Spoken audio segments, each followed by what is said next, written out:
இன்னைக்கு Japan chicken எப்படி செய்யறதுன்னு பார்க்கலாம். அதுக்கு 3 ஸ்பூன் மைதா, 2 ஸ்பூன் கார்ன்ஃபிளவர் ஆட் பண்ணிக்கிறேன். 1 ஸ்பூன் பெப்பர், 1/2 ஸ்பூன் இஞ்சி பூண்டு பேஸ்ட், தேவையான அளவு உப்பு சேர்த்து தண்ணி சேர்த்து நல்லா மிக்ஸ் பண்ணிக்கலாம். இப்போ சிக்கன் ஆட் பண்ணி நல்லா மிக்ஸ் பண்ணிக்கலாம். 20 to 30 மினிட்ஸ் அப்படியே இருக்கட்டும். அதுக்கப்புறம் ஒரு கடாயில எண்ணெய் விட்டு பொரிச்சு எடுக்க வேண்டியதான்.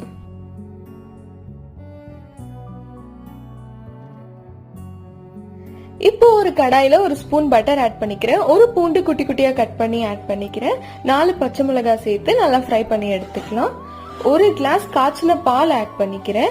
தேவையான அளவு உப்பு, 1 ஸ்பூன் சுகர் ஆட் பண்ணிட்டு ஒரு 10ல இருந்து 15 முந்திரி பருப்பை பவுடர் பண்ணி வச்சிருக்கேன், அதையும் ஆட் பண்ணிக்கிறேன். எல்லாத்தையும் நல்லா மிக்ஸ் பண்ணி விட்டுக்கலாம். இப்போ இந்த ஸ்டேஜ்ல நம்ம பொரிச்சு வச்ச சிக்கனையும் ஆட் பண்ணிட்டு மிக்ஸ் பண்ணி விட்டுக்கலாம். அவ்வளவுதான், ஜப்பான் சிக்கன் ரெடி ஆயிடுச்சு. நீங்களும் ட்ரை பண்ணி பார்த்துட்டு எப்படி இருந்துச்சுன்னு கமெண்ட் பண்ணுங்க, சப்ஸ்கிரைப் பண்ணிடுங்க.